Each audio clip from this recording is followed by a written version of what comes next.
আসসালামু আলাইকুম। সংবাদে আপনাদের সবাইকে স্বাগত জানাচ্ছি। আমি ফিরোজ তোহা। শুরুতেই আরবে কেবলস সংবাদ শিরোনাম। বাংলাদেশের সর্বশেষ গুরুত্বপূর্ণ আপডেট সংবাদে আপনাকে স্বাগত। শুরুতেই সংবাদ শিরোনাম, পরে বিস্তারিত।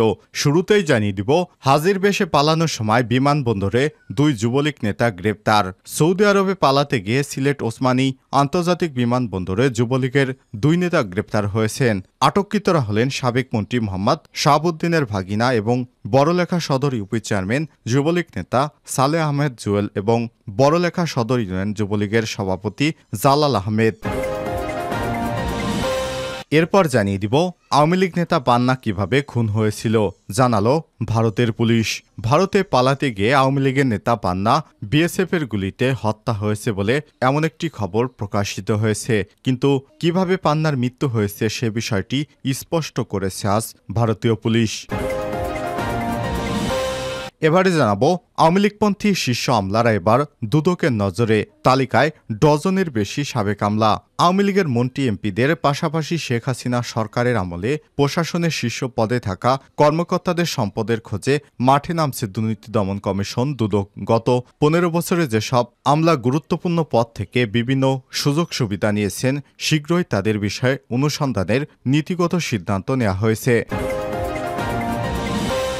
এদিকে সিইসির কলাম নিয়ে তোলপাড়, আলোচনার জন্য কাউকে পাচ্ছেন না।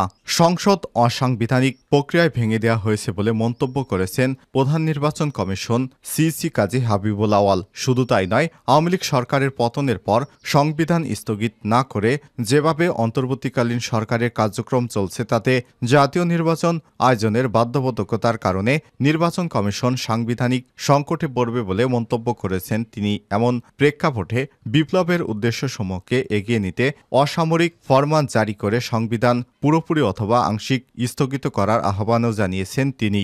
সম্প্রতি একটি দৈনিক সংবাদ সংস্কার বিপ্লব এবং ফরমান সরকার এবং সংবিধান শিরোনামে লেখা একটি কলামে তিনি এই আহ্বান জানান। এবারে জানাবো দুঃসংবাদ। বন্যায় মৃতের সংখ্যা 52, কমছে পানি, বাড়ছে লাশ। ফেনীতে একদিনেই 15 জনের মরদেহ পাওয়া গিয়েছে। এবং সর্বশেষ জানিয়ে দিব, শেখ হাসিনার আশ্রয় নিয়ে মধ্যপ্রাচ্যের একটি দেশের সঙ্গে কথাবার্তা শুরু করেছে মোদি। কোটা আন্দোলনকে কেন্দ্র করে গত 5 আগস্ট আওয়ামী লীগ সরকারের পতন হয়। ওই দিন তিনি পদত্যাগ করে ভারতে পালিয়ে যান। তার পতনের পর শুধু আওয়ামী লীগ সরকার নয়, বরং হারিয়ে গেছে শেখ পরিবার। 5 আগস্ট দুপুরে পদত্যাগ করে দেশ ছাড়তে বাধ্য হয় শেখ হাসিনা। তার সময় লেগেছিল মাত্র 45 মিনিট। ভারতের সর্বশেষ সরকারি বক্তব্য অনুযায়ী শেখ হাসিনা এবার ভারতে আসাটা ছিল সাময়িক। পররাষ্ট্রমন্ত্রী এস জয়শঙ্কর গত 6 আগস্ট দেশের পার্লামেন্টে বাংলাদেশ পরিস্থিতি নিয়ে বিবৃতি দিতে গিয়ে এই প্রসঙ্গে ফর দ্য মোমেন্ট তখনকার মতো কথাটা ব্যবহার করেছিলেন এবং তারপর থেকে সরকার আর এ বিষয়ে নতুন করে কোনো ভাষ্য দেয়নি। তার কারণ হলো, শেখ হাসিনাকে নিরাপদে কোনো তৃতীয় দেশে পাঠানোর চেষ্টা তখন পুরোদস্তর অব্যাহত আছে। তবে সেটা যদি চট করে সফল নাও হয়, তাহলে দিল্লি তাকে রাজনৈতিক আশ্রয় দিবে, যতদিন খুশি ভারতে রাখবে, কোনো দ্বিধা করবে না। তবে শেষ পর্যন্ত ভারতীয় শীর্ষস্থানীয় কর্মকর্তারা জানিয়েছে, মধ্যপ্রাচ্যের কোনো একটি দেশের সঙ্গে শেখ হাসিনার আশ্রয় দেওয়ার ব্যাপারে ভারত কথাবার্তা বলতে শুরু করেছে। এ থেকে স্পষ্ট হলো, শেখ হাসিনা আর বেশি দিন ভারতে থাকবেন না। প্রিয় দর্শক, এতক্ষণ শুনছিলেন সংবাদ শিরোনাম, এবারে বিস্তারিত। তবে তার আগে বন্ধুরা, অনুরোধ থাকবে এই সংবাদটিতে একটি লাইক দিন। এই চ্যানেলে আপনি নতুন হয়ে থাকলে আমাদের সংবাদটি দেখতে দেখতে চ্যানেলটি সাবস্ক্রাইব করে রাখুন। কমেন্ট করে আপনার মূল্যবান মতামত জানিয়ে দিন বন্ধুরা, আপনি বিশ্বের কোন দেশ থেকে বা বাংলাদেশের কোন স্থান থেকে আমাদের সংবাদটি দেখছেন এবং শুনছেন। এবারে বিস্তারিত। হাজির বেশে পালানোর সময় বিমানবন্দরে দুই যুবলীগ নেতা গ্রেপ্তার। ইমিগ্রেশন পুলিশ সূত্র থেকে জানা যায়, আটককৃত দুইজন দেশ থেকে পালিয়ে সৌদি আরবের উদ্দেশ্যে যাত্রা করছিলেন। আজ সিলেট বিমানবন্দরে আসেন। পরে বিকাল 5টার দিকে ইমিগ্রেশন ডেস্কে গেলে পুলিশ তাদের আটক করে। এই দুজন হচ্ছেন সাবেক মন্ত্রী মোহাম্মদ শাহাবুদ্দিনের ভাগিনা এবং বড়লেখা সদর ইউপি চেয়ারম্যান যুবলীগ নেতা সালেহ আহমেদ জুয়েল। সৌদি আরবে পালাতে গিয়ে সিলেট ওসমানী আন্তর্জাতিক বিমানবন্দরে যুবলীগের দুই নেতা আজ গ্রেপ্তার হয়েছেন। আওয়ামী লীগ নেতা পান্না কিভাবে খুন হয়েছিলেন জানালেন ভারতের পুলিশ। ভারতে পালিয়ে যাওয়ার সময় ছাত্রলীগের সাবেক কেন্দ্রীয় সাধারণ সম্পাদক এবং পিরোজপুর জেলা আওয়ামী লীগের নির্বাহী কমিটির সদস্য ইসাক আলী খান পান্নার মৃত্যুর খবর আগেই পাওয়া গিয়েছিল, কিন্তু তার মৃত্যু কিভাবে হয়েছে তা নিয়ে ছিল নানান প্রশ্ন। অবশেষে সব প্রশ্নের উত্তর পাওয়া গেছে। ভারতীয় পুলিশ বলছে পান্নাকে শ্বাসরোধ করা হয়েছিল। এছাড়াও তার শরীরে একাধিক আঘাতের চিহ্নও পাওয়া গেছে। বৃহস্পতিবার 29 আগস্ট রাতে এক প্রতিবেদনে সব তথ্য জানিয়েছে ভারতীয় সংবাদ মাধ্যম এনডিটিভি। প্রতিবেদনে বলা হয়েছে, সাবেক প্রধানমন্ত্রী শেখ হাসিনার পতনের পর ইসাক আলী খান পান্না দেশ ছেড়ে ভারতে পালিয়ে যাচ্ছিলেন। মেঘালয়ে বাংলাদেশ সীমান্তের কাছেই মৃত অবস্থায় পাওয়া গেছে বলে মেঘালয় পুলিশ বৃহস্পতিবার এক প্রেস বিজ্ঞপ্তিতে বিষয়টি জানিয়েছে। রাজ্যটির পুলিশ বেশ কয়েকটি সূত্র জানিয়েছে, পান্নার পোস্টমর্টেম রিপোর্ট থেকে বোঝা যায় যে তাকে শ্বাসরোধ করে হত্যা করা হয়েছে। মেঘালয় পুলিশ জানিয়েছে, গত 26 আগস্ট মেঘালয়ের পূর্ব জৈন্তিয়া পাহাড়ের দোনা ভই গ্রামের একটি সুপারি বাগানের মধ্যে ইসাক আলী খান পান্নার আধা পচা মৃতদেহ পাওয়া যায়। ওই এলাকাটি ভারত বাংলাদেশ সীমান্ত থেকে 1.5 কিলোমিটার দূরে। আওয়ামী লীগপন্থী শীর্ষ আমলারা এবার দুদকের নজরে। তালিকায় ডজনের বেশি সাবেক আমলা। আওয়ামী লীগের মন্ত্রী এমপিদের পাশাপাশি শেখ হাসিনা সরকারের আমলে প্রশাসনের শীর্ষ পদে থাকা কর্মকর্তাদের সম্পদের খোঁজে মাঠে নামছে দুর্নীতি কমিশন দুদক। গত 15 বছরে যেসব আমলা গুরুত্বপূর্ণ পদে থেকে বিভিন্ন সুযোগ সুবিধা নিয়েছেন, শীঘ্রই তাদের বিষয়ে অনুসন্ধানের নীতিগত সিদ্ধান্ত নেওয়া হয়েছে। সাবেক মন্ত্রিপরিষদ সচিব এবং প্রধানমন্ত্রীর মুখ্য সচিবদের সম্পদের তথ্য তলবের মধ্য দিয়ে শুরু হবে এই প্রক্রিয়া। এরপর তদন্তের আওতায় আসবেন সাবেক জনপ্রশাসন সচিব এবং জ্বালানি সচিবেরা। এর বাইরে আওয়ামী লীগের আমলে সুবিধাভোগী বেশ কয়েকজন আমলার বিরুদ্ধে দুদকে অভিযোগ জমা পড়েছে বলে জানিয়েছেন সংশ্লিষ্টরা।